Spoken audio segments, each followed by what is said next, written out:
여러분, 실손보험금 관련해서 참 말도 많고 탈도 많지요. 일단 적자가 워낙 심하니까 이것 자칫 잘못하다가는 실손보험이라고 이야기하는 제2 건강보험이라고 이야기하는 제2건강보험 이게 무너지게 생겼습니다. 그런데 여러분, 이런 일이 벌어진다는 자체가 저는 솔직히 충격이었습니다. 이거 한번 보세요. 수상한 것들이 실손보험을 하고 제가 물음표를 달았는데 14개 안가 104장 보험금 수령액이 600억 원입니다. 이게 1년 동안이 아니에요. 6개월 동안도 아니고요. 바로 1분기 3개월 동안 600억 원을 타갔다는 거예요. 14개 안가 의원이 말입니다. 104장 수술비로만. 이야, 이게 여러분 말이 됩니까? 예. 손보사, 손해보험회사죠. 손보사 4개 전체 104장 보험금의 27.8% 해당됩니다. 27.8%. 전체 나머지 이제 이게 900여 곳이 있거든요. 거기에 지급된 보험금은요. 1561억 원이에요. 1561억 원. 14개가 600억 원이고요. 나머지 900여 곳의 안과는 1561억 원입니다. 그럼 72.8%죠. 그럼 14개 안과가 가져간 것은요. 평균을 내보면 42억 8,644만 원입니다. 그리고 나머지 900여 개는요. 1억 7,349만 원이고 차이가 24.7배나 차이가 납니다. 도대체 이 14개 안과에서는 무슨 일이 일어나고 있는 걸까요? 수상하지 않으세요? 예, 아마 여러분들은 이미 현장에들 다 계시니까 상황을 직감하고 계실 겁니다. 직감하고. 예, 이게 말입니다. 진짜 심각한 것이 실손보험금을 쉽게 말하면 브로커를 동원해서 수수료 주는 사람들을 동원해서 마구마구 데려온다는 뜻이에요. 백내장 수술하기 위해서 말입니다. 사실 백내장이라는 게 뭐 크게 수술하는 게 아니거든요. 국소 마취를 하고 나서 말입니다. 안약으로 국소 마취하거든요. 10 내지 20분이면 간단하게 끝나는 수술입니다. 그런데 이 수술비가 적게는 말입니다. 뭐 30만 원, 40만 원에서 많게는 1,600만 원, 2천만 원까지 나옵니다. 그래서 말입니다. 1인당 하나를 이렇게 데리고 오면 1,600만 원, 2천만 원 받아가면서 실손보험료를 다 타는 거예요. 그리고는 말입니다. 수수료 얼마씩 떼주는 거죠. 한 사람당 무려 말입니다. 200만 원의 알선 수수료를 준다고 이야기할 정도로 지금 엄청납니다.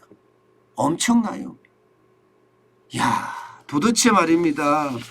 이런 일이 현장에서 벌어지고 있다는 사실만으로도 놀랍고 경악스럽습니다. 아마 이게 일반적으로 백내장 수술한다 그러면 뭐 간단하게 끝나는 수술이라고 이야기한다면 여러분 뭐 좋은 데 가서 하더라도 이거 그렇게 많이 안 들어간다 이렇게 이야기할 수 있거든요. 그런데 뭐 적게는 100만 원에서 많게는 2천만 원 또 넘는다고 이야기하니 참 안타깝죠. 게다가 더욱더 수상한 것은요. 이 안과의 소재지입니다. 안과의 소재지. 안과의 소재지가 어딘가 하면요. 서울 서초구에 서초구 부자동네죠. 부자동네 6곳으로 가장 많고요. 강남도 3곳입니다. 지방에서는요. 부산의 부산 진구에 4곳이 있고요. 광주에도 한 곳이 있습니다. 광주에도. 광주도 서구입니다. 이렇게 많이 말입니다. 지역별로도 이렇게 특정 지역에 몰려 있다는 것. 이것은 결국 말입니다. 여러분. 그만큼 뭐 누군가를 동원해서 이게 기획을 해서 쉽게 말하면 실손보험료를 썰어간다는 이야기가 되는 거예요. 여러분, 이게 진짜 심각한 게 보세요. 실손보험료 지급액 중에 백내장 수술 비중을 차지하는 건데요. 여러분 보세요. 3월에 17.4%예요. 2020년에는 6.8%였고요. 2021년에는 9%. 그런데 2022년에 들어와서 갑자기 더 많아졌죠. 1월에는 10.9%, 2월에는 12.5%, 3월에는 17.4%까지 올라갔으니까요. 그래서 금액만 하더라도 말입니다. 2,053억 원까지 늘어났습니다.